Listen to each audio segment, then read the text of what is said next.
Vamos lá. Primeira atitude: ouça atentamente a crítica que é feita. Qual é a primeira, então, lição de como lidar com as críticas dentro do casamento?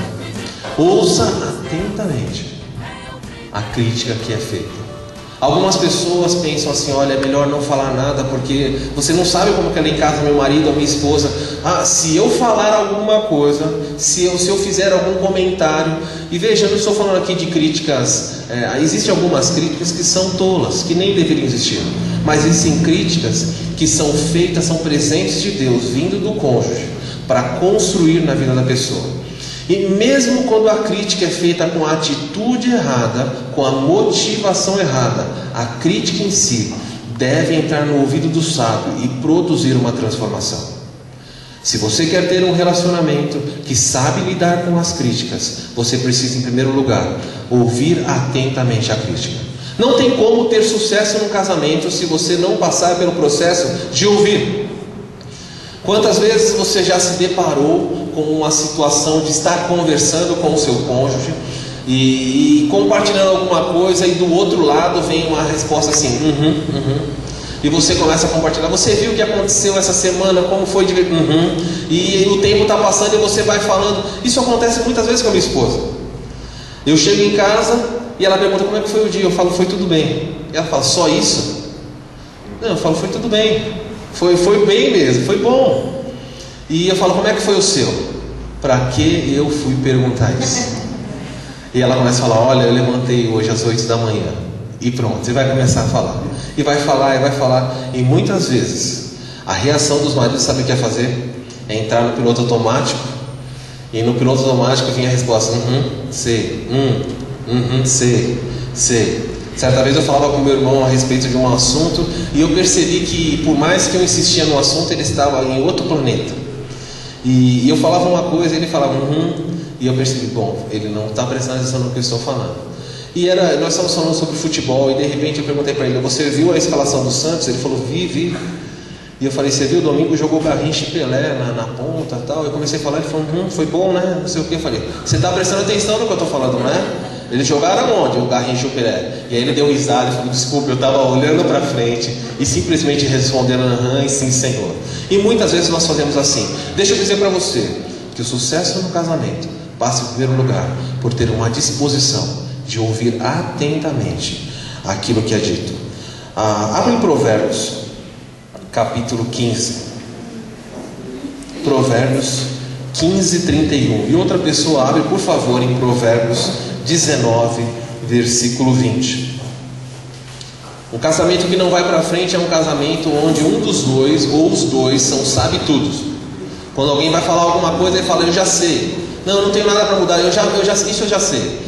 Se você é assim no casamento, se você não precisa ouvir nada, porque sempre você sabe, sempre você tem uma resposta, o seu casamento é questão de tempo. Ele vai entrar, e quem sabe ele já entrou numa espiral descendo, e ao fazer isso você não está percebendo, mas você precisa interromper esse processo. Provérbios capítulo 15, verso 31. Quem achou pode ler bem alto. Quem ouve a repreensão construtiva terá lugar permanente entre os sábios. Muito bem, quem ouve a repreensão construtiva terá um lugar permanente entre os sábios. Veja que aí o autor de Provérbios, o sábio, disse que quem ouve a repreensão que é feita de forma construtiva. Em outros lugares ele nem vai diferenciar isso. É claro que uma repreensão construtiva edifica muito mais do que uma destrutiva. Quantas vezes as críticas são feitas de maneira a ferir? Quantos casamentos desmoronam por causa de uma palavra? A Bíblia diz que quem quer viver dias de paz, dias de harmonia, deve refrear o seu falar. Lá em Bragança eu tenho falado no livro de Tiago, e uma das características, quando Tiago menciona a verdadeira religião, ela é marcada por refrear a língua. Veja que refrear a língua é uma tarefa muito difícil. E aqui não está a ideia contida, a ideia tanto do que eu estou falando, da quantidade de palavras que eu estou falando, mas cuidado, pense antes de falar, para que você não fale coisas que sejam destrutivas. Não estou aqui ensinando que há poder nas suas palavras, que o que você fala acontece, mas estou ensinando para você que há um poder nas suas palavras de construir e destruir. Certa vez um marido e a esposa estavam admirando, passeando num shopping, e lá então estava uma vitrine. E vocês sabem como é, não é? Quando passeia pelo shopping, aquela esposa parou, se deparou diante de uma vitrine, lá estava um manequim. E geralmente os manequins, não é? Eles têm um perfil, o próprio manequim dele é diferente das mulheres. São só as bonecas, não é? Da Barbie que tem aquele manequim perfeito. E a moça parou em frente à vitrine, ficou admirando aquela roupa e falou: puxa, eu acho que eu ficaria linda dentro daquela roupa. E o marido, sem o menor tato, disse: não creio. E ao falar isso, ele só fez Você sabe o que significa esse não creio? O resto do passeio no shopping foi por água abaixo, simplesmente por não creio. Quantas vezes nós fazemos comentários, nós usamos a nossa fala de maneira destrutiva. Chega em casa e alguém fala: não elogia a comida nunca, pode estar maravilhosa, mas se o arroz queimar, ou se salgar o frango, ou se acontecer alguma coisa, ai meu Deus, pronto. É como se estivesse no restaurante e vai chamar então o chefe de cozinha para fazer uma reclamação.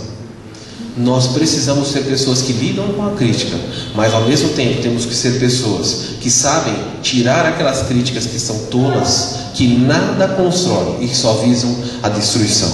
Olha lá. Como lidar então? A primeira verdade aí é: tenha coragem de ouvir. É preciso ser muito corajoso dentro de um relacionamento para ouvir.